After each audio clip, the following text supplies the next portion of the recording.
Hello and welcome to the Shaken Up Show, the show that dedicates itself to all things Bury AFC. I'm your host, Nick Zabel, and this week we've got a fresh new face. This person played a really integral part in the setup and the formation of Bury AFC. He won promotion out of the Northwest Counties with Ramsbottom United.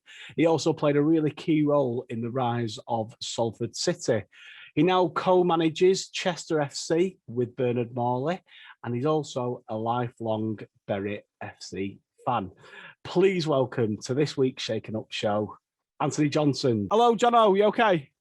I'm good, pal. Brilliant. So tell us a little bit about what you've been getting up to during lockdown.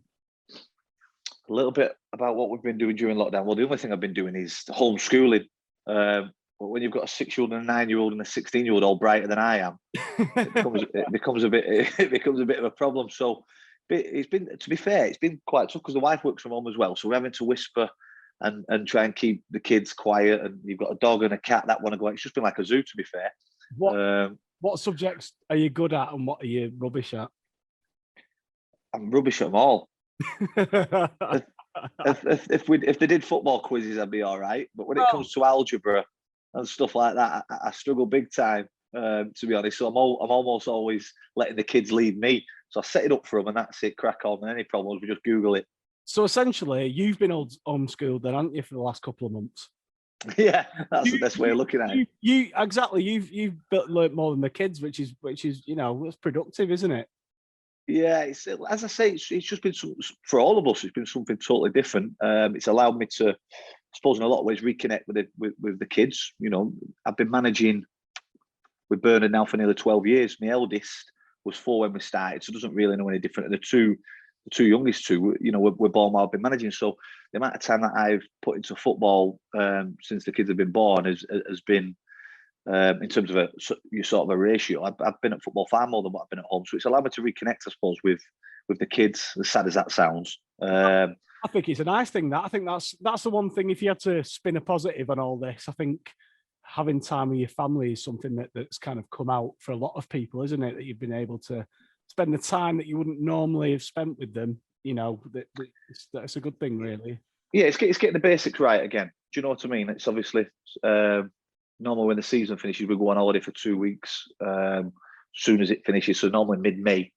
And that's the only real time I get with them. As you can imagine, the managing side of the game is full of stresses and strains and stuff like that. So when I come home, after we've won, I'm the best dad in the world for a couple of hours. Yeah. When I come home after a defeat, it's sad to say, but I'm a bad dad in the sense of I lock myself away, I'm analysing the game, I'm on the phone to Bernard for 4 or 5 hours a day, and you're almost wishing your life away for that next game. So you don't realise the impact it has on your family, on your children, on your wife, until you spend time with them and realise what it is they do in that time when we're normally away at football, if that makes sense. Do you think it'll change your approach to management going into what could be a new season? So do you think you'll check, your outlook maybe will change a little bit in coordination with what's happened over the last year? I think in terms of the work and family life balance, no, because football is the football. I'm not prepared to, and they know this, the wife knows this, and I know how this sounds, by the way. I'm not prepared to sacrifice what I do at football. It's my passion, apart from my wife and my children and my family life. It's my passion. What I do need to do is certainly at the time that I am at home, put a better time frame on what I'm doing and go, right, okay, you've now been on your laptop for the last 2 hours, put it down, put it away, let's go to the park, let's go for a walk, let's do something together as a family. So I think it definitely allow me to reset what's important to me, what my values are, but not in the sense of taking away what I already do from football. It's like anything else, just managing time, I think, better than I've done in the past. And on top of all this, you've just opened a new football school, is that right? Yeah. So you're going to balance your management time, your family time with a new football school. Tell us about your new football school and give it a little plug. It's something that me and Bernard talked about for years, to be honest with you. With football, especially now we're in Chester, the amount of travelling we do, it's not been it's not been the right time ever to get it set up, because what we didn't want to do was set something up and we have to put somebody else in charge who does the coaching. It takes away the fact that it's me and Bern doing it then. So what we've said is we're going to put on a one-to-one bespoke coaching session. It has to be us that deliver it, and it has to be us that has to be the face of it. Ultimately, people are paying for our time. But it's something that we feel strongly about. Bernard's daughter is a fantastic young player. She's at United, Man United's academy. My 3 are rubbish at football, so I don't have to worry about babysitting them during the sessions. But obviously, with us being at Chester and having the lockdown, this has been a perfect time to be able to get it set up. So quite often things are thrown about, words like bespoke and tailor-made sessions and all that type of stuff. But that's what we wanted to do. Far too often I see generic one-to-one sessions and they use the same session for everybody without any real technical detail in what they're delivering. So what me and Bird decided was to speak to the player, the parents, whoever it is, whatever level they're at, doesn't matter what sex, what age, what ability. What do you want to learn? What do you want to do? And we will put a plan together and work from that plan to ensure that you become a better footballer by being with us. So it's been absolutely unbelievable, to be fair. The first 2 weeks, we're doing evenings 4 till 6 at the minute. Obviously, when it's dark, we had 10 players in on Saturday, which was unreal. Same again next Saturday and the Saturday after. So we're inundated at the minute. But what you've got to do is like any other business venture, I suppose, is keep it fresh. What we don't want is to do the same thing and regurgitate what everyone else is doing over and over again.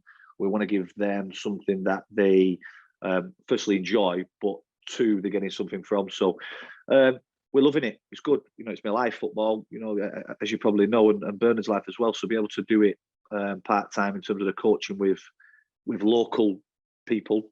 It sound like someone out of League of Gentlemen there. But in the town that was born, raised, live, people that I know coming getting the sessions off us and going away saying, yeah, that was really good is what it's all about. How do they connect with you? How can they get in touch with you about your football school?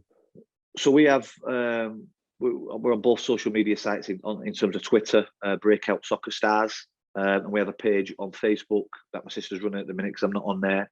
Same again, Breakout Soccer Stars. And at the minute we're offering one-to-one coaching due to restrictions, obviously. We're going to go into team sessions where we go and coach teams. I think we've got half a dozen already booked in from all around the Northwest. Bit early to be able to put a soccer camp on for the Easter holidays, but we're hoping that we can be up and running for the May half-term break, where we'll put a soccer camp on. Soccer camp, I hate that word, soccer. It's football, isn't it? I know, football camp. So yeah, you can find us. You can find us on both social media outlets, and they can email us at info@breakoutsoccerstars.com for any inquiries about what it is we're doing. Very professional. Thank you, Jonno. Cheers. Yeah, we try to be. So tell us a little bit about how you think the season's panned out. And I really looked, with some interest at, especially at your league as well, because there was some real conflicts between teams, league, players. So tell us a little bit about kind of what happened at Chester FC and what you think about the curtail of football in the 2021 season. Well, it's sad. I think it's sad. I think anything that you start and don't finish, people talk about investment money naturally, but I think the investment of time is the bigger. Just what we talked about there in terms of that work-life balance. So to start something the way we did, I mean, we've got to go back all the way to practically June, July, when we played a playoff game against Altrincham from last season's curtailment, and we ended up playing the playoffs based on points per game because we played a lot more games in the 1920 season than we had done this season. So it worked off points per game. Played in that, had a few days training, then played the playoffs, and literally had a 2-week turnover from finishing the playoffs with Alty and then starting the 2021 season. And it was a bit strange with the way it was all panned out and set up. Actually, our very first session together for the new season was at Ratcliffe, funnily enough. No training sessions. I think because Ratcliffe was playing Bury, Ratcliffe needed to get in a test event prior to playing Bury so they could have a bigger crowd in, if that makes sense. So we volunteered to play them. It was our first training session. No sports scientist or anything would tell you to play a game without training, but we wanted to help out. And thankfully, we didn't pick up any injuries or anything like that. So we started with a pre-season game against Radcliffe. We had a really rushed pre-season and then didn't start till October, obviously at our level. And then our last game, I think, was in February. So to get through what we got through in terms of, I won't talk about what we did on the pitch in terms of our successes, but to get all the way through and then be told in February we had to stop due to the lack of funding was a tough one to take, because, in my opinion, due to the virus and what was happening, we probably shouldn't have started football at our level. It shouldn't have happened. There was bigger things going on, but for whatever reason, we started because of this elite nonsense. We're not elite. We're rubbish. But because of this elite nonsense that was thrown about, we had to start our season when we did. But it came about. The curtailment came about because of the lack of funding, the lack of supporters, as you guys well know, not being able to come in as a fan-owned club like Bury AFC. Without the fans, our biggest income, we can't pay wages, we can't pay bills, let alone wages. We have players playing for free. We can't pay bills. So we as a football club took the decision that we couldn't play any further games until we was either given the funding which was previously allocated or wrong, or they opened the gates, which was never going to happen. So we took the hard decision, and it was even tougher, I suppose, because where we were in the league, we were second. You know, we part-time club, second in the division, 7 or 8 teams all around us, full-time, money men. We were the anomaly, and it was disappointing. But the understanding of what a fan-owned club is, and the knock-on effect it has, I suppose, with carrying something on that wasn't ever going to end, was just literally wasting money. So the club, the board, took the brave decision to do that. And then the teams at the top end of the league, excluding us, all wanted to carry on a mini season. So obviously at step 2, you've got North and South. So what the plan was they wanted to amalgamate or put together the 2 leagues to be able to have a mini league and still have promotion to step 1. My opinion on it was, I've often said it, live and let live. If you want to go and carry on your season and you can afford to do it, then crack on. But then being brave and saying we want to carry on our season should then also have a relegation spot in it. Yeah. If you want to break away from what we're doing and you want a promotion spot, crack on. But if you finish bottom, you're getting relegated. Let's see how that pans out. And I don't think too many clubs were overly keen with that idea. Anyway, it went to the FA and I think the Alliance meeting, and it was just thrown out straight away. And again, rightly so. As I said, I was more than open for them to crack on, live and let live. If you want to waste money, you waste money.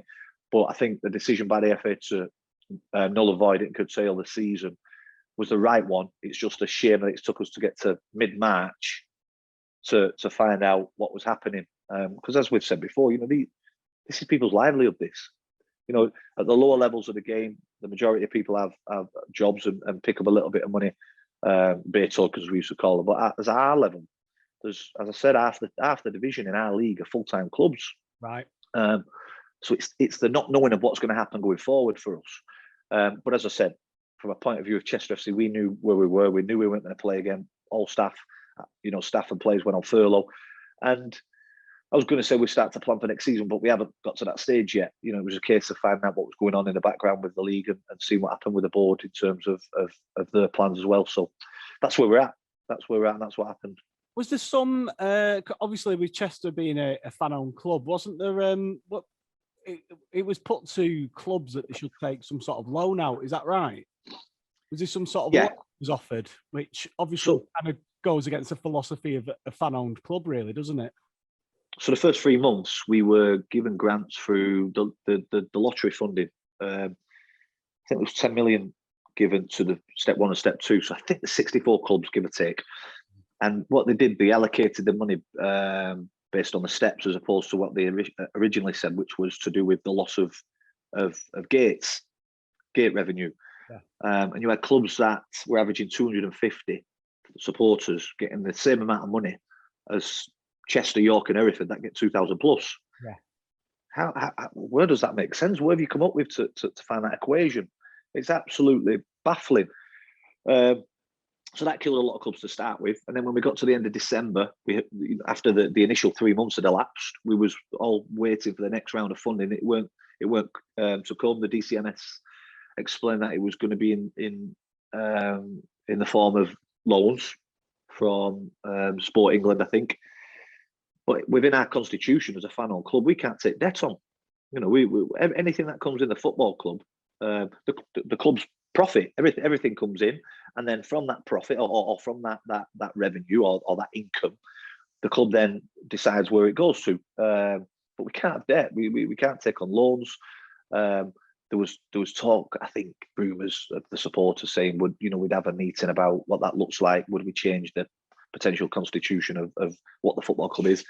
I think 100% vote would have been not a chance. Yeah. You know, a football club that died 11 years ago. Yeah, you've got to learn your lessons. Yeah. You know, and what's interesting is on top of that, clubs that have struggled financially in the past are the clubs that have said, let's carry on and form a mini league. I find it baffling. You know, I said it before, we're just custodians of the football club. We're there in a short term in terms of the history of the club. You've got to treat it as your own. You've got to treat it as your own money. That's the board as well, by the way. And it's no different to a Bury or a Darlington or Hereford and Scarborough and these other fan-owned clubs. The club's got to be here for the next 100, 200 years, for the next few generations. So to waste the little that they have got over possibly winning a league or winning promotion to then maybe struggle next season, it just, as I say, it baffles me. And having a deficit over your head as well that you've got to make up the following season. Well, it's the way they try and sell it to you. If you take a loan over 10 years and it's 2% interest, you know, all it's going to cost you maybe is £10,000 a year. That, you know, it doesn't scratch the surface. It's not the point; it's the principle of the matter. Yeah, it's entirely up to the club what they do with that money. You don't get to dictate what it is on how much you should be paying, because it's not something that the club had planned for initially. Exactly. So it was the way that they tried to sell it, where take a loan and do this. Yet part of the league's own constitution is not to burden a football club with debt. It's just none of it makes sense. But I think they get stuck in this constant cycle of, we've made a mistake, how do we get out of it? They don't end up knowing, you know, where they're going down, which road. It's unbelievable, really. I think this season really needed some blue sky thinking, didn't it? It needed somebody from the outside to step in and look at the bigger picture, you know, whether that be splitting leagues in half, playing less games, whatever. To just try and carry on as normal. Obviously, you know, it was never going to work, was it? We always knew that something was going to crop up. You said blue sky thinking, that what the word I think of is leadership. It needed somebody to go, what we do and say here isn't going to be favourable to everybody, but this is how it has to be for the betterment of football. Not for, look, I kept hearing people saying that these clubs are, you know, it's a personal agenda for their club. Of course it's an agenda for their club. Who else is looking after them? Of course Chester's board have to take the decision not to play. Of course York want to carry on playing. If football clubs don't look after their own business, no one else is going to. Because leagues are trying to burden them with debt so they can carry on and get a season done. It's an absolute nonsense. Yeah. So leadership was required early on. This is what it looks like. This is what we're going to have to do. We're going to have to take a stance. We literally didn't know we was going to play the season till 2 days before. 2 days before. It's not an exaggeration. Our first game of the season was an FA Cup game away at Worksop, and on the Thursday we didn't know if we were playing or not. There were talk of striking, but that again should come from the top, not from the clubs talking to each other. And it just stinks of the apparent leadership group not wanting to make decisions because it'll ruffle a few feathers. But that's what leadership's about. You have to do things that aren't always in the favour of everyone. Yeah. And that's where we ended up with it. It's going to be a debate that's probably going to roll on for years and years and years. And I don't know quite what the answer is to it all, but you know, I suppose we could just reflect back and hopefully we'll have a pain-free season going forward. Fingers crossed. Yeah, that's what I was going to say, you want some normality. There's never going to be normality like we've ever known in the past. I think we've all accepted that. But in terms of football, we just want to be able to go and watch our team or manage our team without the worry of how long is it going to last for. You know, it is a major concern from top to bottom what it looks like. I mean, the rich are getting rich, the rich are getting richer, and the poor and the lower teams are getting poorer. It feels almost like two different sports, doesn't it? Yeah. The ones at the top and the ones at the bottom. It just feels like the stuff that on TV is the real stuff, and the stuff at the bottom, the working class man work a 40-hour shift and want to watch the team on Saturday, can't do it anymore. And it's a real shame that there's such a big divide now between the two. Definitely. Well, let's have a quick reflect back on your career, on your management career.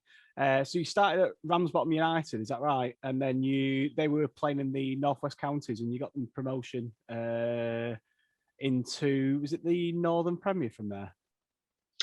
Yeah, so it's called it's got a funny name now, Northwest Division 1 or something like that. But back then it was just the Evil Stick Division 1. Yeah. North, I think. So we took the job in. We were playing at Clitheroe, me and Bernard. So Bernard was 25, I was 26. I'd say you were quite a young age to start management, weren't you? But the thing was with it, we both had bad injuries. I mean, Bern, nearly died. He broke his leg, played for Rosendale United, ended up with getting sepsis on his knee, and was in a bad way in hospital. And it still affects him now in terms of the way his gait and his walking abilities. But and I broke my leg, played for Clitheroe, and what happened was we went to see Harry. We were both previous players for Rammy in the early noughties. Went to see Harry one afternoon, I think in April 2009. Andy Feely, an ex-Bury player, was managing at Rammy. He'd been put on gardening leave or something like that. And then Paul Williams, an ex-Bury player, was his number 2, was given the caretaker role to the end of the season. And Paul had a really tough time with results and stuff. Not knowing the level, I don't think particularly well, and sort of throwing in the deep end with Andy being put on gardening leave. So I think that the calibre of play that they had weren't quite up to it at the time. So me and Bern went to see Harry. I think he was planting daffodils or painting or something like that. He's always down. I went there yesterday. He was painting, funnily enough, and we asked him what it looked like in terms of the caretaker job and would he think about Harry, me and Bern, 25, 26-year-old. And I can't repeat what he said to us, but anybody that knows Harry Williams will understand the profanity he used towards us. But that's just the way he greets people, Harry. And then over the next few weeks, over that April period, as we were in spring, we had a few phone calls with him. And what we basically sold it to him was, look, me and Bern will come back as player managers, but you're getting two, without blowing our own trumpet too much, 2 players that were playing at a higher level to drop down and manage as well. So Harry's all about costing, you see. Harry's all about how he can save a pound here and there. Yeah. So in his mind, he was getting 2 good players and 2 managers for the same price. So Bern ended up signing for Willow and playing for Rammy at the end of that season. I was in cast, so I broke my leg. And for whatever reason, Rammy's last game of the season went right up to something like mid-May, 15th of May. It was due to postponements up at Bay Cup, I think, something like that. They played Bay Cup last game of the season. It was a Friday night. I was going on holiday to Florida the morning after, but I said I'd go up and watch. And they got beat 6-1 in a local derby.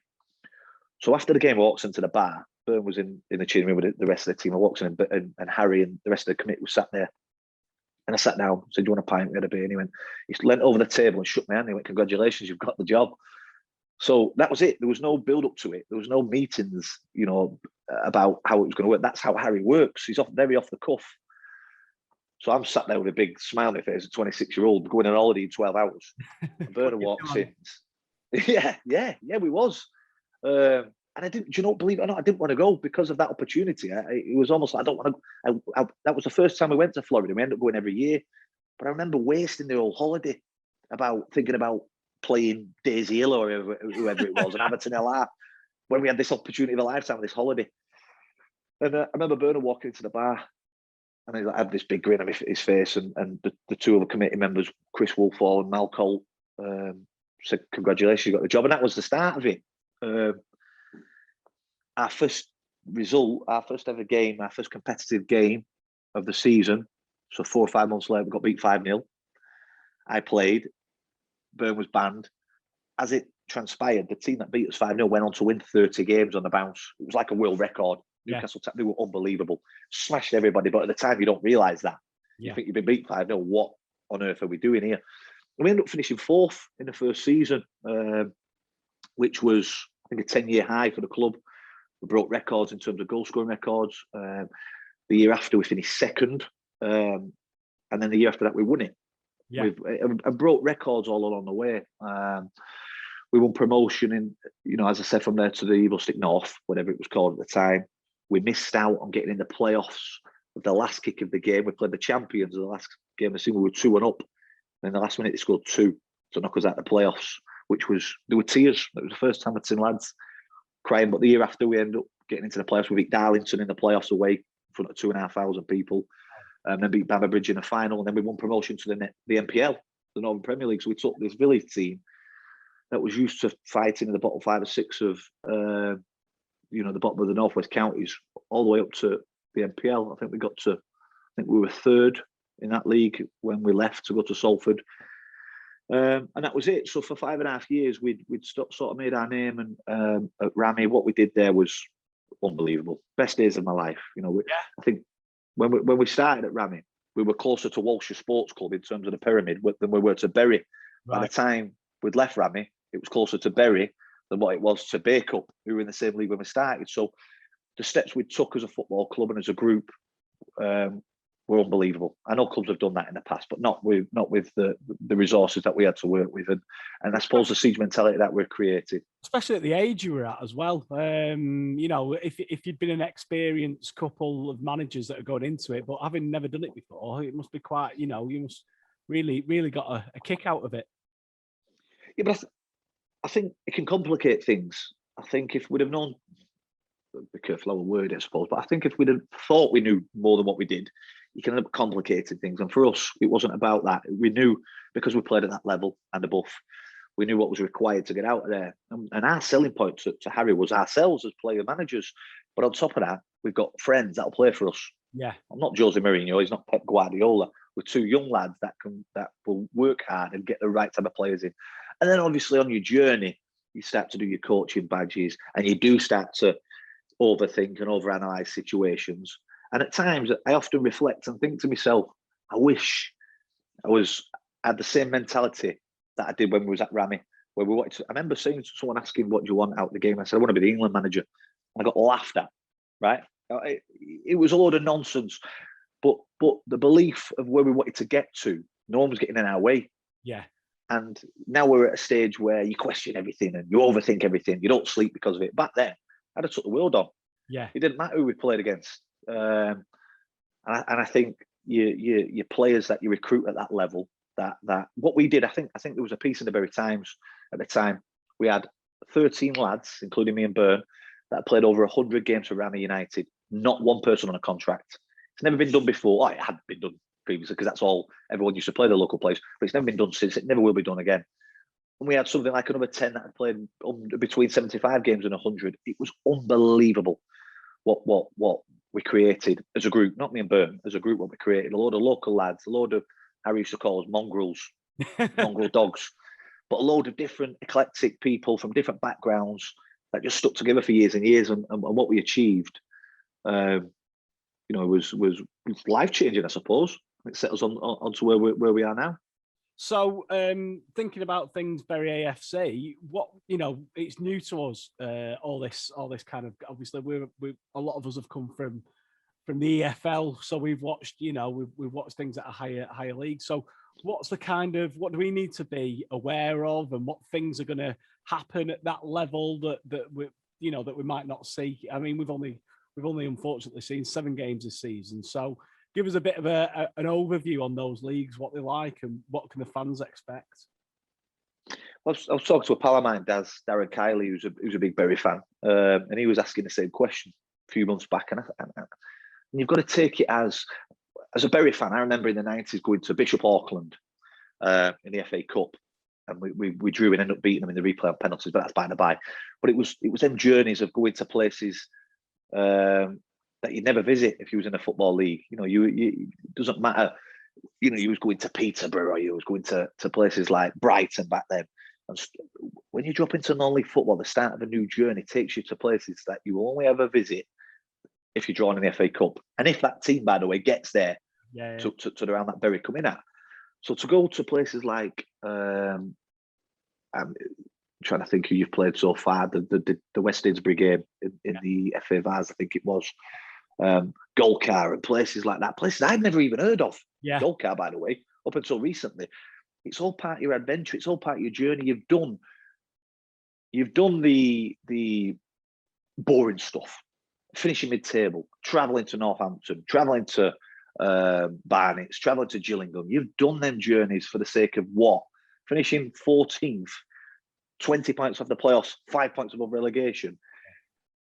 And I often talk to supporters about different clubs about what it is you want. What's the holy grail for a Bury fan, for a Chester fan, for a Rochdale fan, for an Oldham fan? What is it you want to get to? You want to be a yo-yo club? Do you want the odd promotion challenge? Do you want to fight relegation every now and again? That gives you a bit of excitement. What is the holy grail of it all? Surely what it's all about is being with your pals, as a supporter, is being with your pals and seeing a group of lads put on a shirt and grafting the backsides off for that shirt. Surely that's what it's all about. And along the way, having fun and seeing a team that represents the values of you as a supporter and your town. And I think what it does going to these type of places is it humbles you. You know, the days of I'll probably get onto it in a bit, but the days of when Bury were in the first division in the mid-90s, going to Wolves, Birmingham, Middlesbrough, Sunderland, West Brom, Charlton, all these different exotic places. And all they were was a little bit of a bigger stadium than where you're going to now. Yeah. A little bit bigger, a lot bigger. That's what's the difference, really? We're not going abroad. It's not the Champions League, but it's a journey. It's a different journey. It takes you to different places. And I think having been to them places, best period of my life watching Bury, you know, going getting a point at West Brom and things like that. Starting again at the bottom and working your way up and going to these backwaters, I suppose, and you being the big fish for a change, Bury being the big fish. Right. That's going to be the most difficult part. Is Golcar wanting to beat Bury because it's the cup final, and that's not a disrespect to them. That's how it is. Bury will sell itself in them lower leagues, and I think the difference it makes. And I saw it with FC United 15 years ago. The supporters, the difference the supporters make of getting you through them type of games. But the players, the energy that they use in worrying about how big of a game is, the supporters are the people that get through it. Yeah. So you've just got to take it as an exciting journey. Forget where it's going to get to.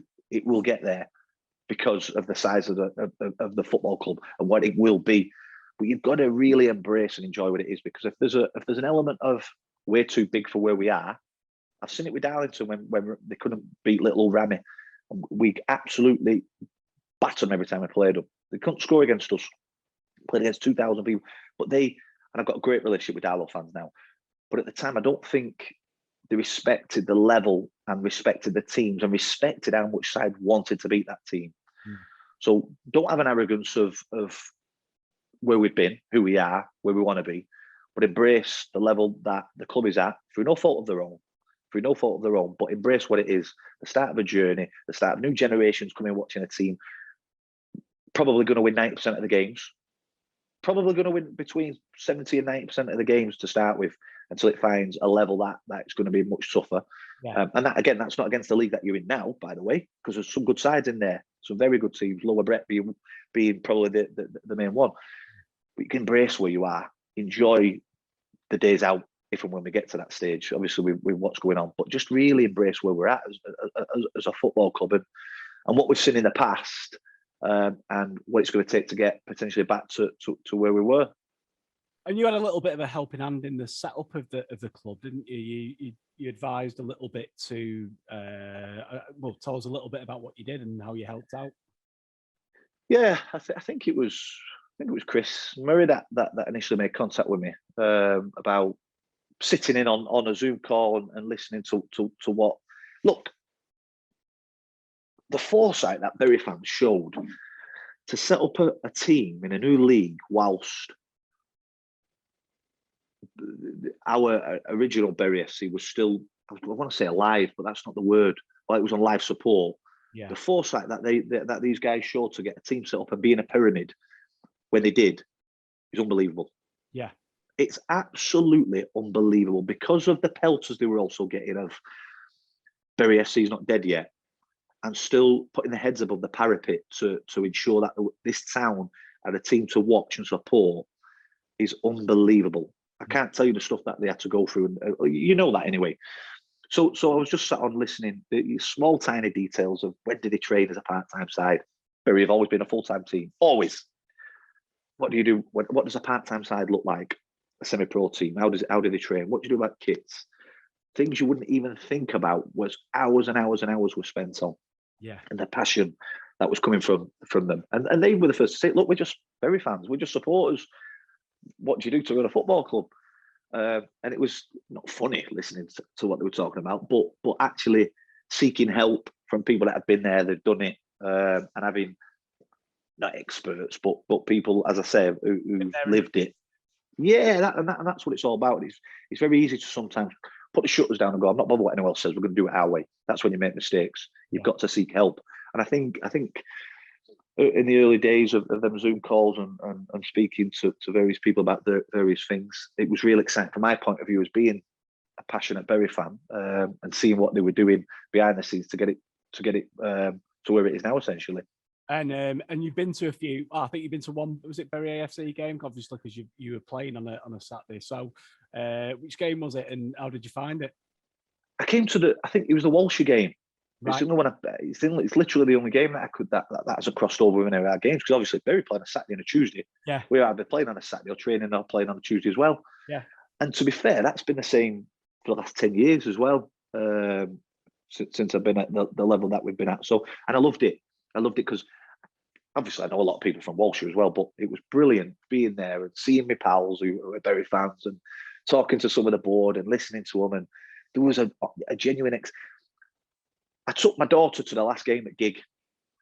They played Blackburn in a friendly. Oh, right. Did they play, was it Blackburn? Yeah. Was it Blackburn in a friendly they played? And there was a few hundred on. And I remember sat there and I was listening to people talk about what was going on and what's going to happen. There was a load of trialists played. Didn't have a clue any of them were. Oh, I did. And I thought, what are they doing on here? But that's by the by. I'm sat there listening to fans, and it was all deject. Everyone was down and wondering what's going to happen. And then when you fast forward then a year to Bury playing Walshy, and the excitement, the buzz, the talk, the people. I can't remember if they could have a beer back then. I'm not sure if that was the rule or not. But I was listening to people. There was a buzz. There was an excitement. It was a friendly against Walshy, who were only a league below Bury, a derby now. And when Bury scored, the noise. I know it's frightening to think about it, but the noise that it created from a friendly. And I'm talking to people. Going, wow! I was with Bernard. I think Steve Howson was with us as well. I'm thinking, this is what it's about. Not bloody rubbish Bury against Gillingham. It's playing these type of games to get us back to where we are, and the buzz and the excitement that. And listen, there was people there as well that were skeptics. There was also people there asking me questions about what it looks like, and whether they felt that they had the connection to be able to cheer that goal that had gone in. Does that make sense? Yeah, 100%. Yeah, there's a few people that have, that are still on the fence, and I think that's the thing. It's. I think I've been lucky enough to go because I've been covering a lot of the media stuff, a lot of the games, but. When I'm speaking to Andy and some of the players, although we've even only had 300 at some of the games, it's felt like a lot more. And you're right in what you're saying. The positivity around the place. It's not that bloody rubbish Bury. It's not that shouting at your right winger or your right back. It just felt like a real buzz. And I'm not trying to oversell it. I'm telling you how I felt as a supporter who's been same position as you, sat in the South Stand for. Best part of 25, nearly 30 years.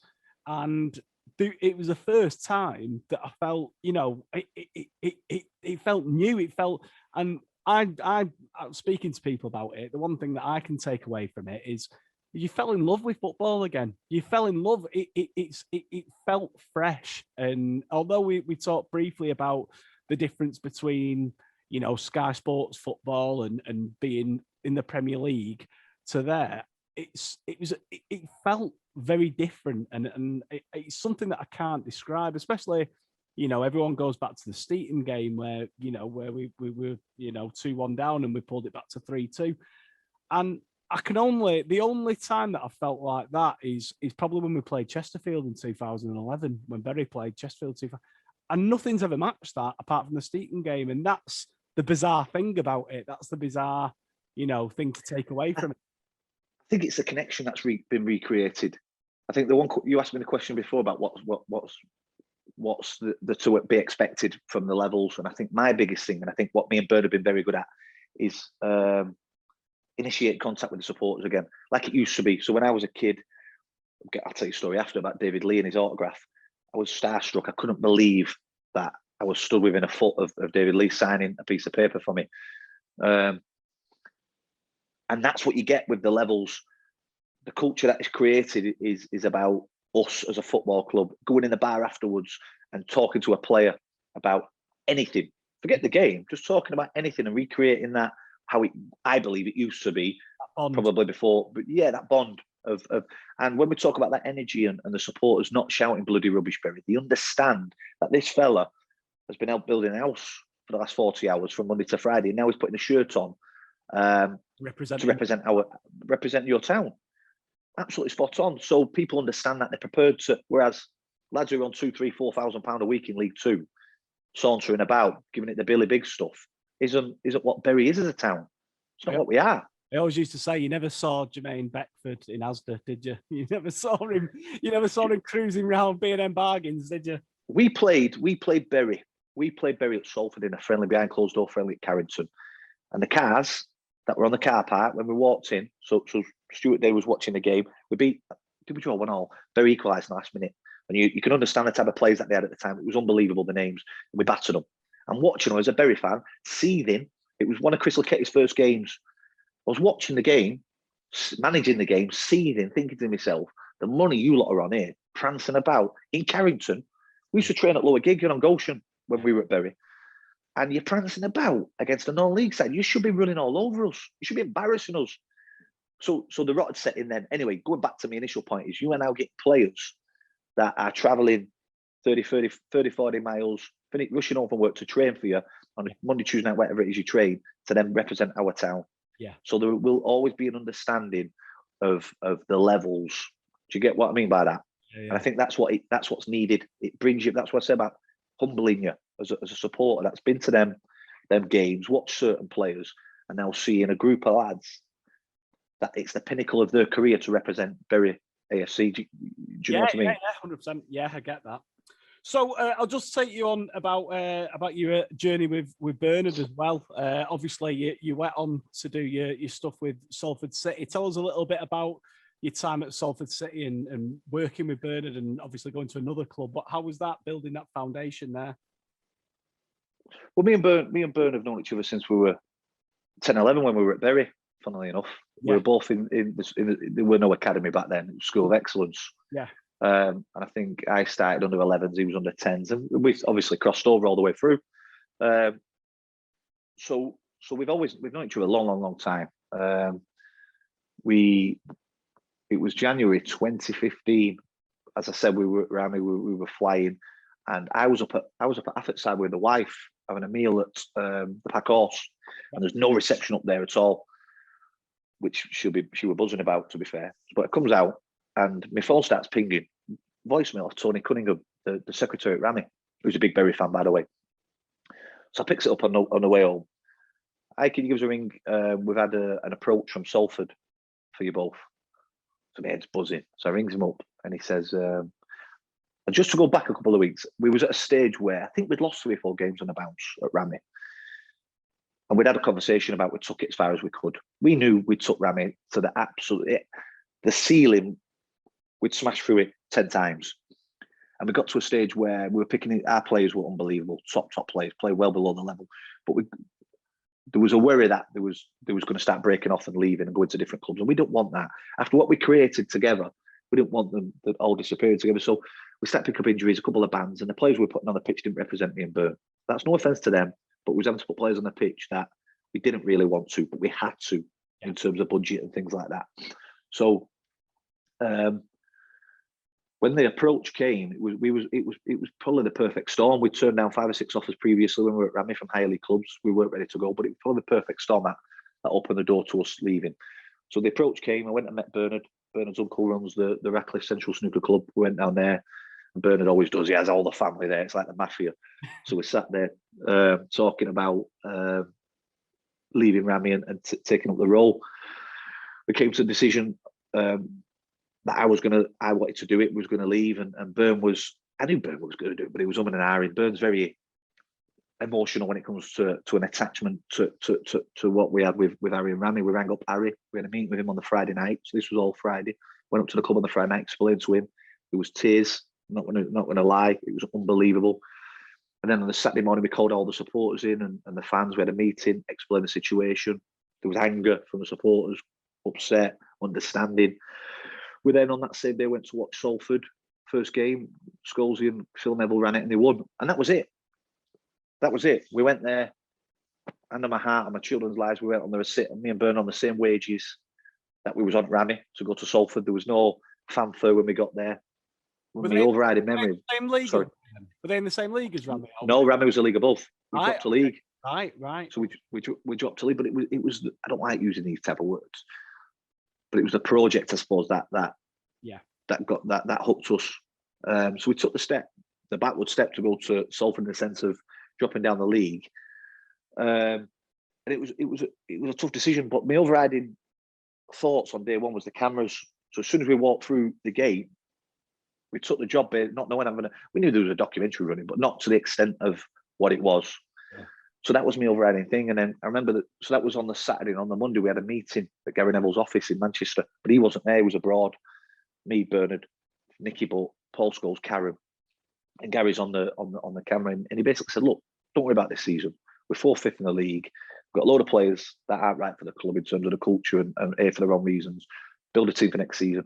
We ended up winning the league. I think we won 16 out of 17 games, won the league, beat Darlington, and then it's obviously spiraled from there. So the first season was all about going in there, being single-minded, having a vision of. I talked about the Rammy one before, but even more so for having a siege mentality of anything gets in front of us, we need to smash it down. You know, we're not here to make friends, unfortunately. We're here to do a job. So it was very much different to what we created at Rammy, to what we had to, or felt like we had to create at Salford. And the momentum we created, I think we took 7 or 8 players from Rammy with us.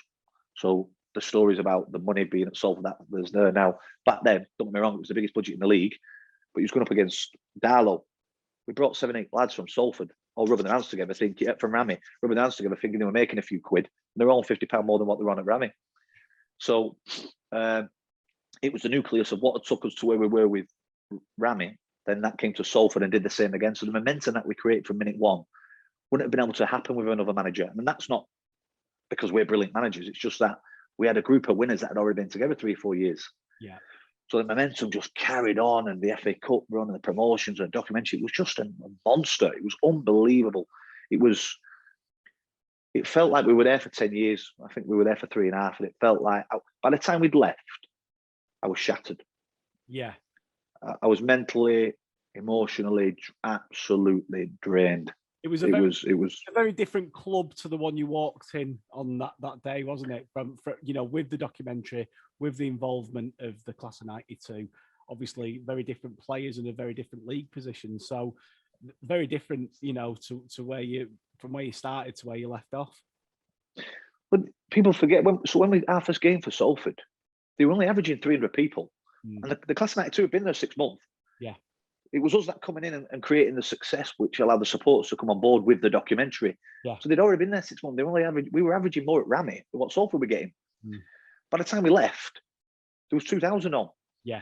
So, and let's not pretend that's all because of me and Byrne. We played a part. We're having a successful team, but the documentary, the FA Cup run, winning games, the owners, majorly more than anything else, allowed it to turn into what it became. But from going from where it was to a couple of hundred people, where we knew everyone's names at Rammy, to leaving where you had United fans, City fans, all over fans, tourists coming to watch Salford because of the documentary.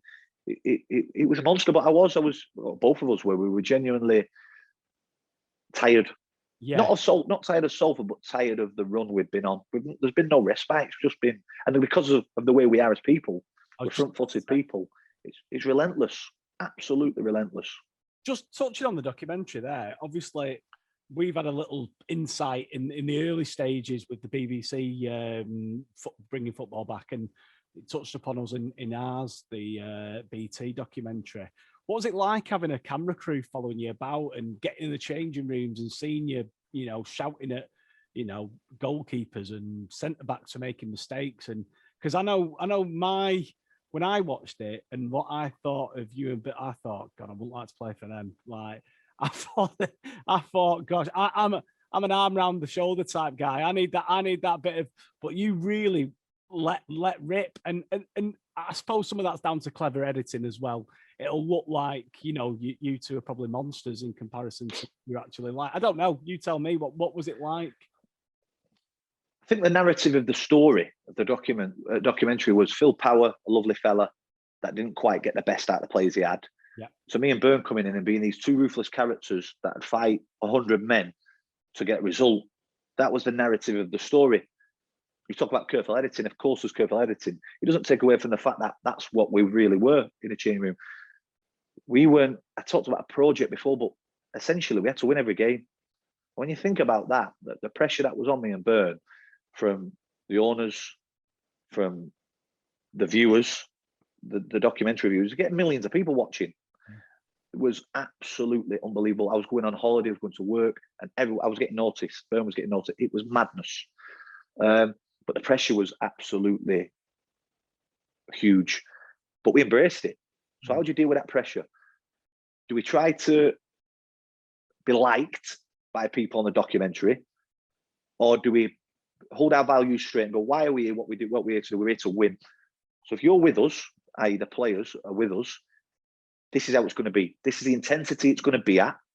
Get on board with it, or you're going to be away. They're the two rules, essentially. But because of the nature of what the football club was and the pressure on the football club, that's how we had to be. What it doesn't show is me and Byrne taking lads to work with us who were struggling for money. Lads staying overnight with us who might be struggling at home whilst we've got wives and kids. What it doesn't show is Bernard giving two brand new signings a bed in his house while he slept on the couch while he's got a wife and two kids at home. It doesn't show that type of stuff. It doesn't show the empathy side that we... Yeah. Someone put a tweet last night that I retweeted about, someone said shouting a ball and I laughed at, and we had 5 players playing for us last season for free.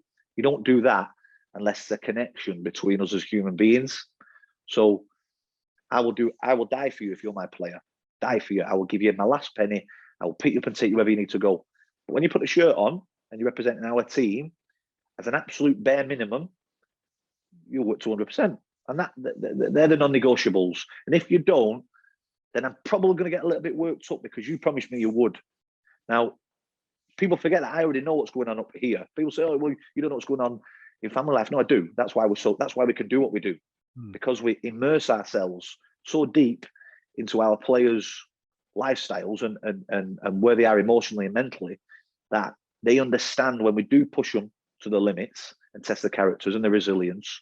That's because we've already been inside to understand where they are as people. Does that make sense? Yeah. 100%. So, but you as a viewer don't see that. Why would you? Yeah. Why would you? You know, it's and my wife and my mum and Bernard's family get upset that people judge us based on what they saw in the documentary. Yeah. But yes, there's editing, but ultimately, as managers and as people, not as people, as managers, that's what was required at the time.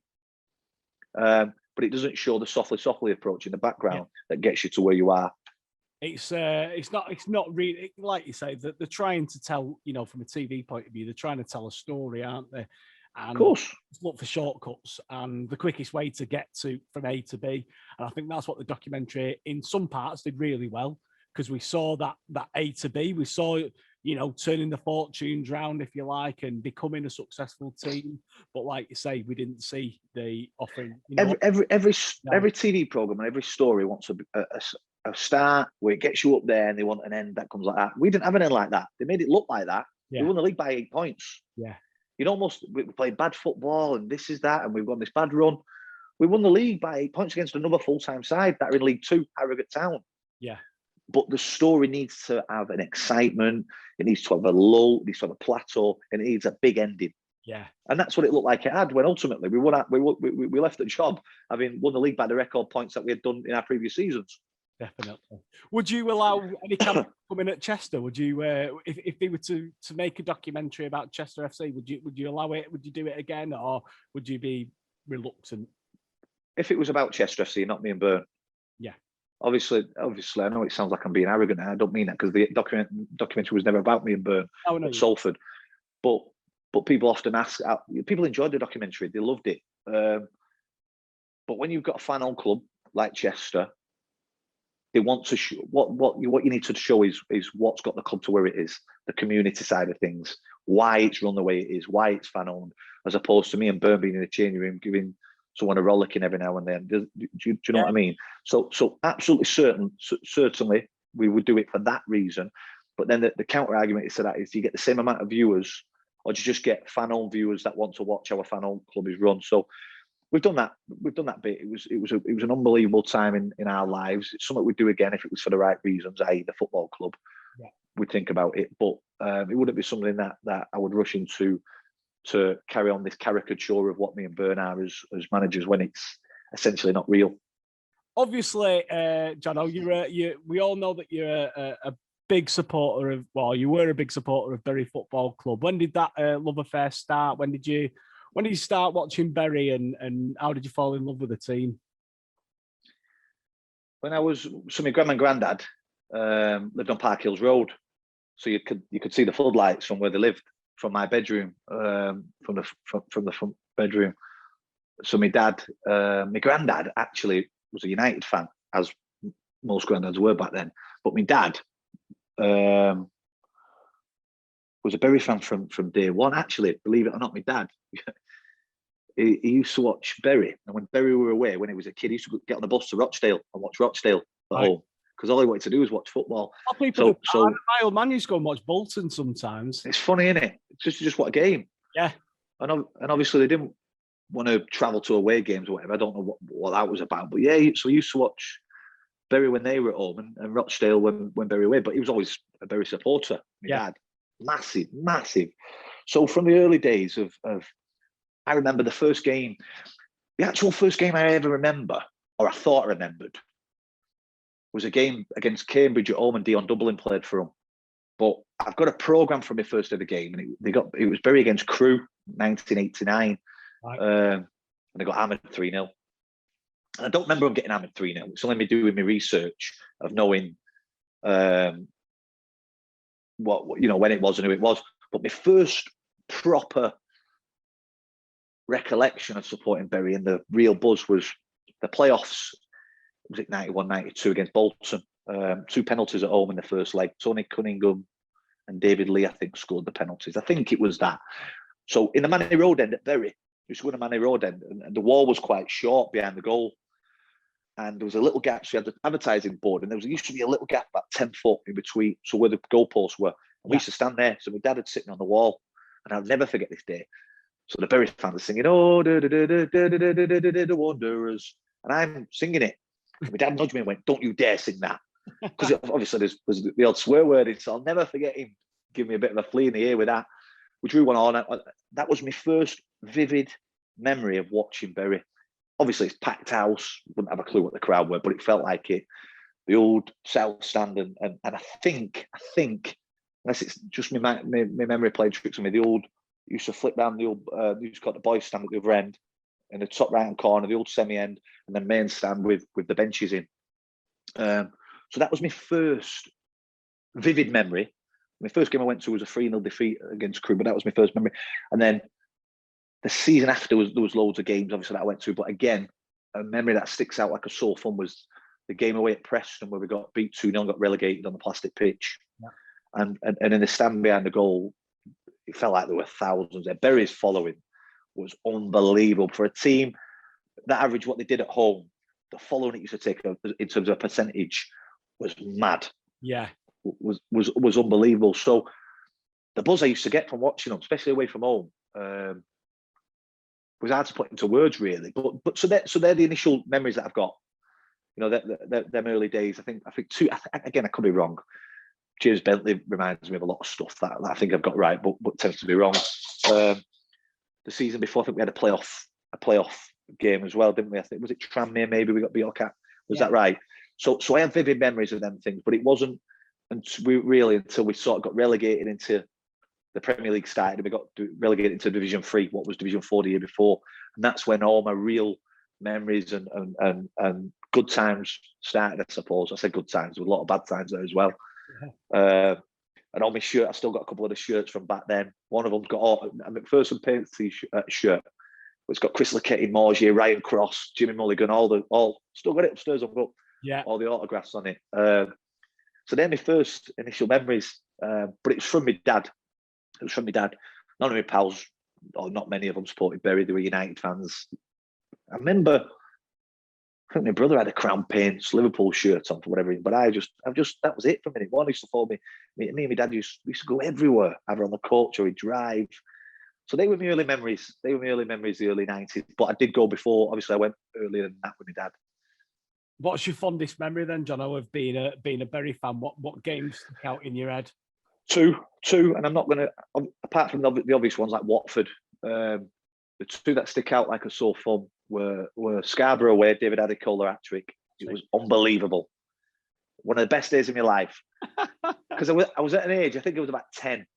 I was at an age where, so that there was a terrace and it like sort of bent round the side of the pitch, the terrace. And again, it felt like there was 1,500, 2,000 there. There probably wasn't. It felt like it. Hurricane Stadium? Yes. Yeah. And Peter Valentine got sent off. So a lad elbowed Peter Valentine. He got sent off and Valentine booted him. So they both went down to 10 men. But Adicola scored that trick. And all the Adicola songs come out. Yeah. You count your chickens, the Adicola one. And it was but fans were on the pitch. For some reason, there was no police there or stewards. And everyone was on the pitch. It was a decent day, weather. It was mad. And it's like, mate, I've got goosebumps thinking about it now. It was absolutely amazing. I think that was the season we got beat off York in the playoffs, I think. So it weren't a bad, if it's the one I'm thinking of, things get muddled. But if that's the season I'm thinking of, we end up getting beat off York in the playoffs, I think. But that game is one. And then it's funny, really, because probably 3 or 4 years later, the other one, my other big memory of the one-off game was City away. Paul Butler scoring the header. We was in the Gene Kelly stand in the corner. The scaffolding stand. The makeshift stand. And again, yeah. And that was the game where the City fan ran on the pitch and tore his season ticket up and threw it, and they got relegated that year. So then two, albeit across over probably 3 or 4 years between the two, are the ones that give me, as I say, I've got goosebumps now thinking about both of them. Totally different. One being a local, one against, well, look, Scarborough folded and I've had to start again. And they're in the NPL, and City are the best team in the world. Yeah. So my two biggest memories against, one's a non-league team and one's against the biggest team in the world. And yet they were in our league at one point. And that's the whole point of being a Bury fan, the excitement of being a Bury time, is the eclectic times that you had. So Scarborough away and flipping City away were my two biggest. It was unbelievable. The best. It's hard to put into words what we went through as Bury fans, of getting relegated into Division 3 and getting walloped at home on Mickey Walsh's last game of Plymouth, to beating City away and getting to where we did. Yeah. And I'm pretty sure that season, was it that season or the season after, where we, thinking sort of October, November, we got to like 6th in the championship. Yeah. I think Dean Barrick scored in a game at home. We won 3-0 against, I've got Swindon or Oxford going around in the head. And then thinking, so I was at Bury at the time. I go off on my tangents here because I get excited. All right, go for it. So at the time, I was playing at Bury School of Excellence. So we trained at Goshen, and I'll never forget this. So we were 5th or 6th in the league. We sat there before training on a Tuesday night, and he was called Brian Taylor, the lad who used to run the, I always want to say academy, but it wasn't an academy. So Brian Taylor, Jeff Lutley, Cliff Roberts used to run the School of Excellence. So I'd have been under 15s, I think, under 14s, under 15s at the time. I think Matty Barris was on the verge, or something like that, of getting in, or some youth team was coming out on the verge of getting in. I think Matty Barris played. Yeah. And I remember him coming in, giving a team talk before training and saying to us, you could be, Bury with promotion this season, you could be making your debut at Old Trafford. Never left me that. Never left me. Subsequently, they ended up getting relegated. But that was the stage that Bury was at that point. We'd gone from getting relegated into Division 3 to Brian Taylor giving a team talk, basically saying, this is where we can get to. Within 5 or 6 years. Unbelievable. I mean, not just being a Bury fan, but playing for Bury. Yeah. As a kid. Yeah. So the roller coaster of emotions I went through to still get excited and how I feel about it now. I'll probably never go through that again. It was unbelievable. And that was probably my one disappointment in life. Really, it was never making the first team from the team of support. You know, seeing lads like Lee Connell and Paul O'Shaughnessy, good players, playing for the first team, and I left at 16 year old to join the army, really, because it changed quite a bit. So, but them are my two overriding memories, and that story I just told you there about Brian Taylor. How did you feel? I mean, everyone's got a story about when Bury FC were dismissed from the EFL. Tell us your story, and how did you find out, and what did it mean to you, and did you do anything on that day? And because I could tell you mine, which is just no sleep, and then just feeling a need to go down to the ground and just hanging around, really. Well, I am right in thinking it's a Friday night, weren't it? Was it a Friday night the news broke? I think it might have been a Thursday. Was it Thursday night? Thursday into a Friday. Yeah. So I was sat here 6 foot away from where I am now, and I was on the phone to Steve Howson, and there were tears. There's no point denying that there wasn't. We cried, and Steve said I'm on about he was going to go down to gig, and I couldn't face it. To be fair, I remember saying to him, I don't want to go down there and make a show of myself and say things and do things that I might regret. With the cameras being there, and I wouldn't have regretted anything I said. Thinking about it now, I wish I had done. I wish I'd come out and said what I thought. To be fair, but it broke my heart. I'm not a fair weather fan. I'm not a fan that jumped on board when things were going well, or because it was the hip thing to do.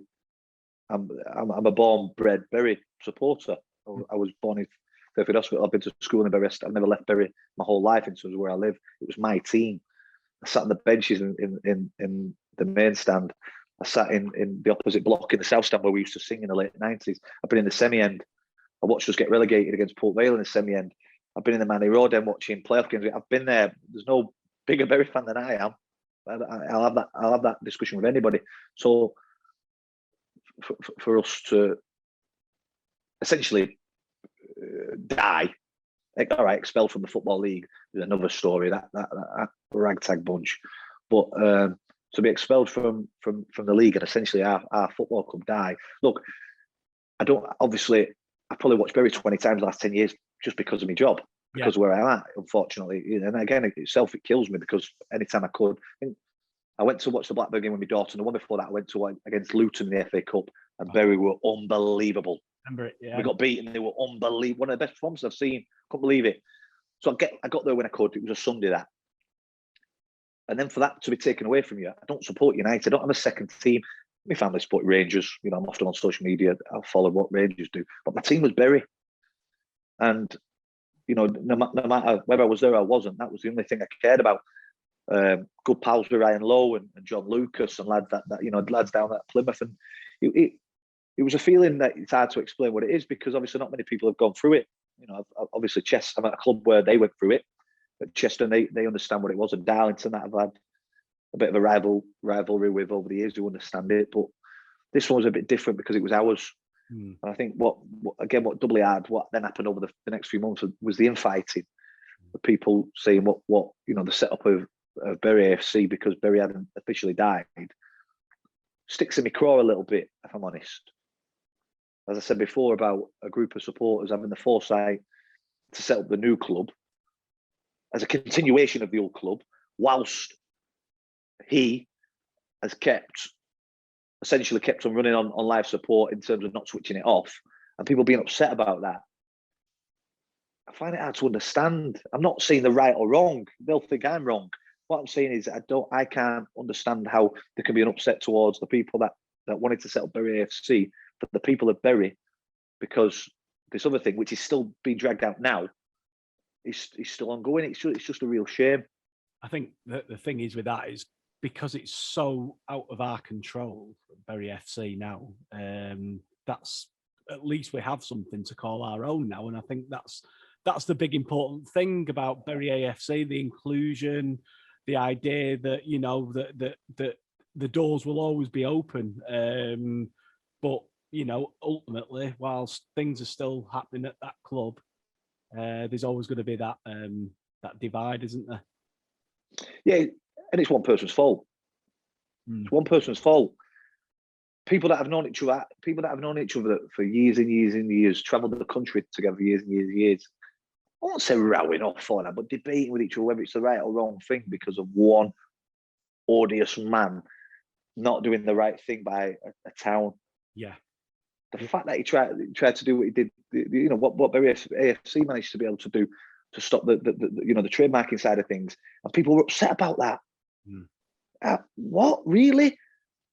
Where would it have gone? What would it have ended up? Where would we have been? Yeah. This is a football club for our town. And I want to say I understand why they feel the way they do. I don't understand because I don't feel like that, but I get it. Yeah. I get when you've lived what we've lived and you've supported that team. But to then go against, I'm not saying they're going against what Bury AFC stand for, what they're doing, but to almost sort of ridicule it to not be a continuation of Bury FC. Of course it's a continuation. How could it not be without Bury FC? This doesn't exist. Yeah. By definition. That's why we're talking about it now, isn't it?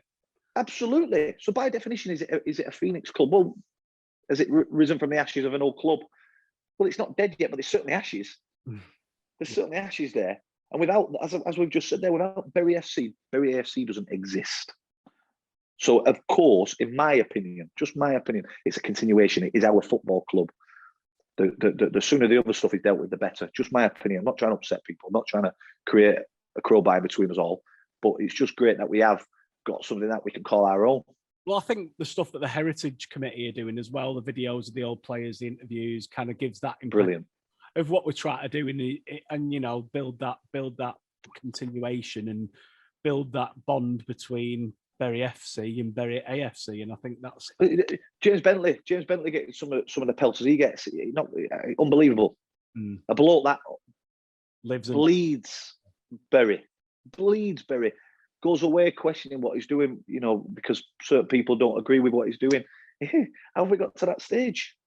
Well, how have we got to a stage where Steve Dale has got us in fight with each other when we've already got a club that we can continue to support? It does hurt that. It does, because there's good people probably having things thrown at them and pointing at them. I'll probably be one of them next, but I enjoy that side of it. that don't enjoy that side. Yeah. Don't want just want to do the best for their town and for their team. But the Bury Heritage stuff, the interviews with David Hughes and stuff, it's amazing. It's all about nostalgia. Yeah. It's all about the best days of our life. This is what it's all about. Why did Bury FC never do that under the other Pratt before him? Why have they done that in the past? Why has it had to take this to get to the stage where we're interviewing ex-players? Yeah. Because it's by the fans, for the fans. That's why. That's the simple answer.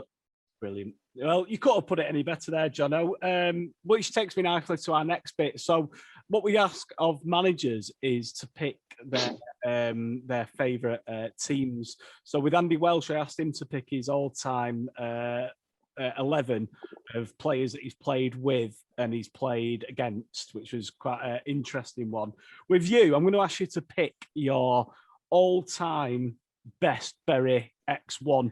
So any players that you've seen play for us, so you can pick whatever formation you want, preferably, we don't want two at the back. We want a strong either back five or back four. But yeah, so this is your chance to play kind of fantasy football with Bury's history here. So from your goalkeeper, then who you picking? I presume there's only one guy to pick from. Well, there is, because of what he achieved and how good he was and where he went and what he went to do, which is Dino. But it can't be underestimated what Gary Kelly did for the club over the years that he was there. For I think it was like 88 to 95, 96. Unbelievable keeper, Gary Kelly. And if he was probably another 2 inches bigger, they played for Newcastle. Yeah, I firmly believe that. But Dean Kiley how good was he? And we've been quite fortunate. I mean, obviously, I don't remember Neville Southall playing for Bury, but Gary Kelly and then Dean Kiley, and even subsequent keepers after that. Your Paddy Kennys and stuff like that. We also had who I ended up playing with. Actually, was a brilliant number 2 who crossed over both keepers, Lee Bracey. Probably doesn't ever get the credit he will deserve because he was the second choice. But what a top number 2 he was under Dean and well, it was when Gary Kelly got done in off John McGinley. Yeah. Did you go to made his debut after that? Did you go to the Legends game, Jonno? No, I didn't. We had a game. Lee Bracey played the game of his life in that Legends game. Honestly, I reckon he could still do a job, mate. I played with him. I played with him in 2004 at Bosley, and he was unbelievable. But Yeah. I could argue he's probably the best keeper I ever played with. Back then, he must have been late 30s. He's a copper, isn't he? He's a copper now, Lee. But he was a top keeper. But obviously, the quality then above him in terms of Dean Kiley. What a keeper. He was unbelievable. And a character as well. Yeah. There was always that. It's always that penalty save, isn't it? That Yeah. Watford. That's the big one that sticks in mind. Yeah.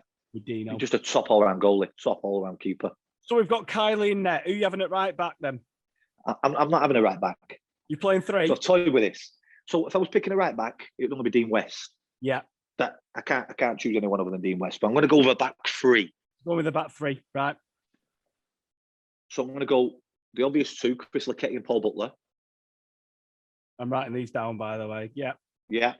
And then I'm going to go with Michael Jackson. Oh, right. Okay.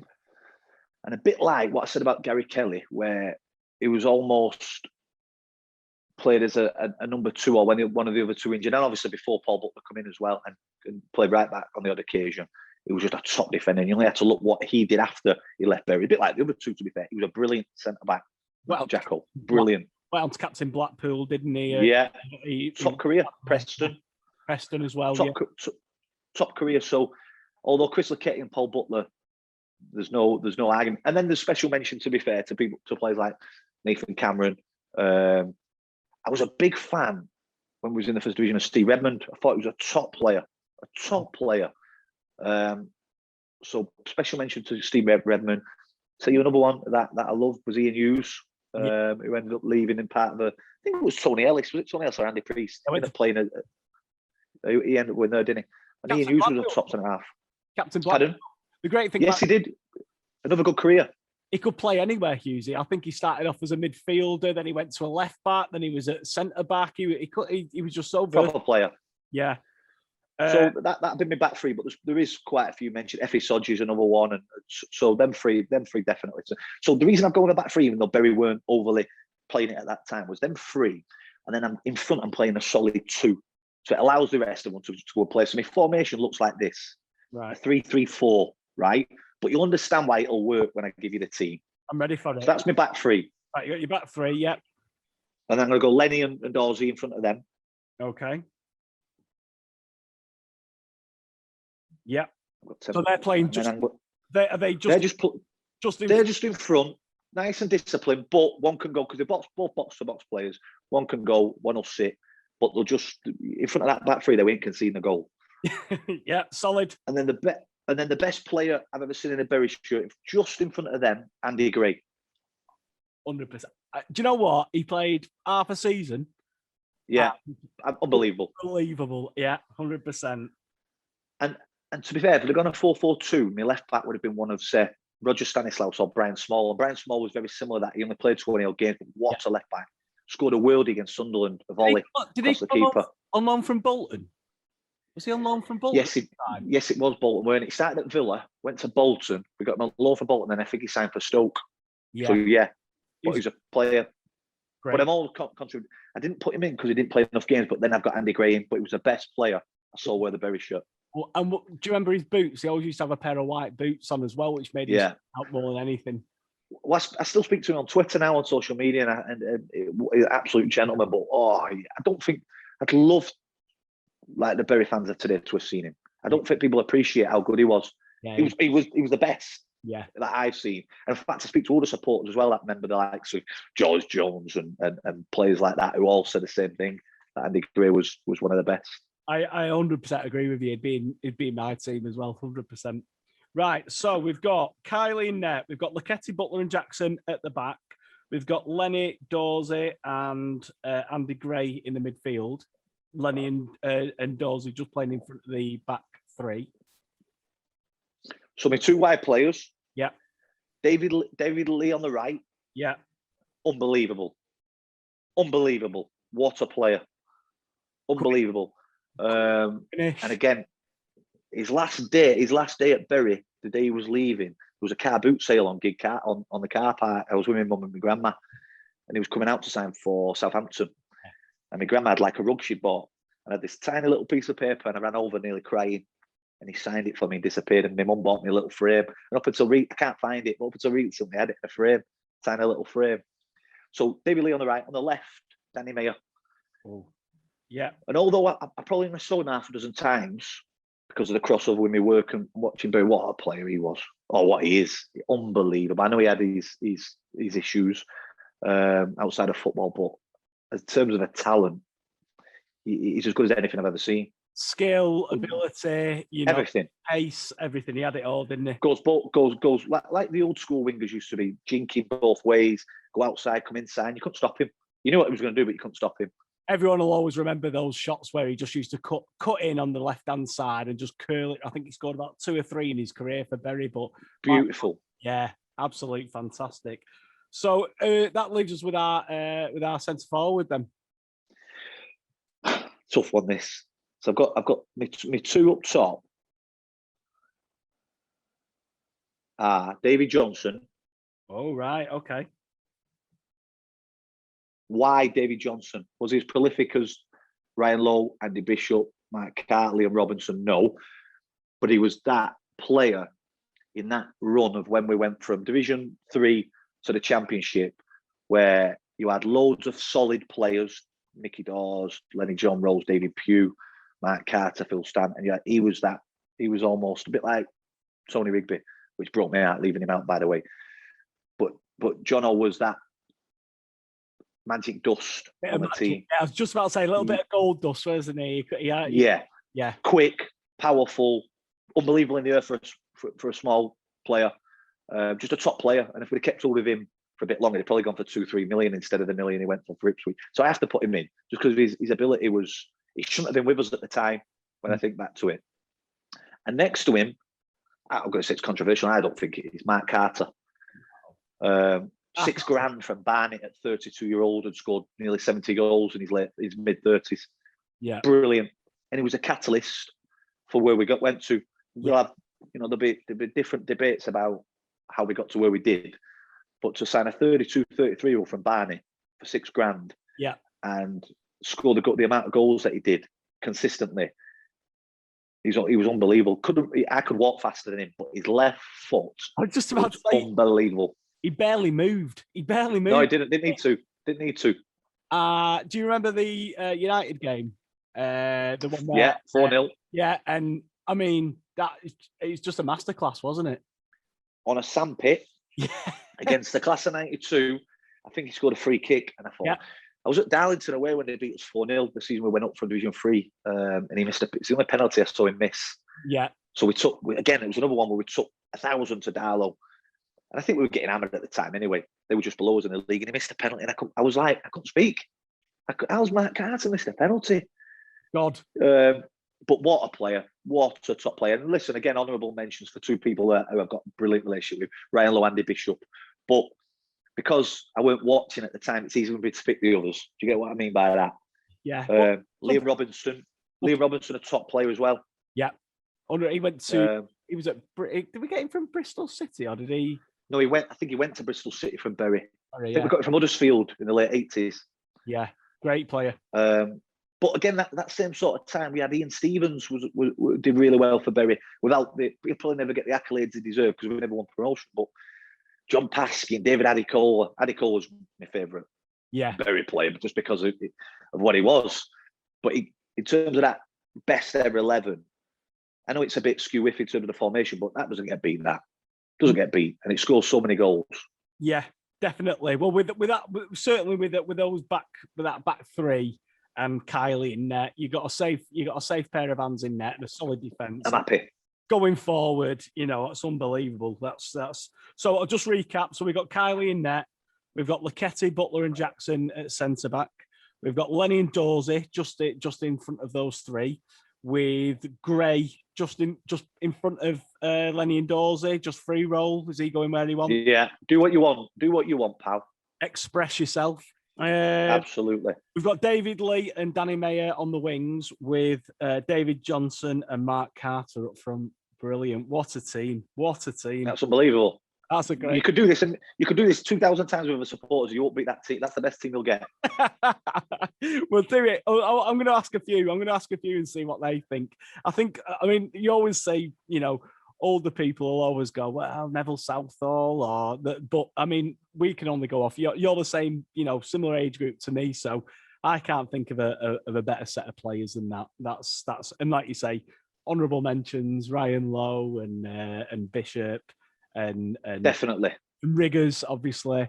What a player! We'll pop him on the bench, and he can just because Andy Gray will get a little bit tired, so we could just pop him on for Andy Gray, couldn't we?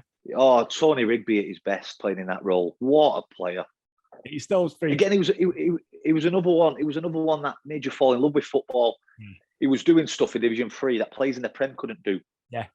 Yeah. And I don't know him as a person or anything like that, but you always got the impression his lifestyle, maybe off the pitch, was what probably stopped him going on again. But in terms of ability, nothing near him. I always used to call him the Gaza of Bury. He was like the Gaza of Bury. Same player. Yeah. He had that mad build where he used to glide past players and whack one with his laces. There's nothing like him. It was unbelievable. There's a video just gone on there. I think it was got put up on Twitter a couple of weeks ago, the Birmingham game, when he scored that one of his free kicks, and unbelievable player, brilliant. So, Jonno, just bringing things to an end now. Are you going to be hopefully coming down to Ratcliffe and watching Bury AFC hopefully in the future when you get a spare bit of time? If we've not got a game or training, I'll be at every game. But it's something that I have a passion for without having the stress of it being the team that we manage. Yeah, if that makes sense. I can relax. I can bring my kids. I can come with my pals, and I can just watch a game and enjoy it like you do. Yeah. Rather than and because of who I am and what I do, you almost love to criticise. But if you're not pulling your weight, I'm going to become a fan, and I'm going to be on that terrace screaming and shouting. But do you know what? I tell you, he'll be on my bench as well. Greaves, he can go on my bench. Oh yeah, in the all-time 11. Because you almost need that type of player that comes into what's a new setup that the supporters can get behind. So Tom Greaves is a non-league legend. You look at Bradford Park, NWCFL United's greatest ever teams, he'll be in it. And he's a perfect player, been a manager, captain, good age to take a team that I suppose is what's seen as new, but with a real big name in that team. And I think you've already seen it with the fans that we've got. There's one or two players in there that can drive the team forward. So I can't wait. Can't wait to come down. As I say, I'll be on the terraces singing with you all. Brilliant, absolutely fantastic. Andy Johnson, thank you for joining us. Cheers. That's all we've got time for on this week's Shaken Up Show. A big thank you to Jonno for joining us. Don't forget to like and subscribe to our YouTube channel. Over the last couple of weeks, you'll notice that there are some heritage videos that have just gone up there. So players from the past who tell their tales about their time at Gig Lane and at Bury FC. Also, we are available on social media through Twitter, Facebook, and TikTok. I presume TikTok's for the youngsters. Okay. And also, just to let you know that this show is available as a podcast through Spotify, Acast, and Apple Podcasts. Until next week, thanks very much for joining us. Goodbye.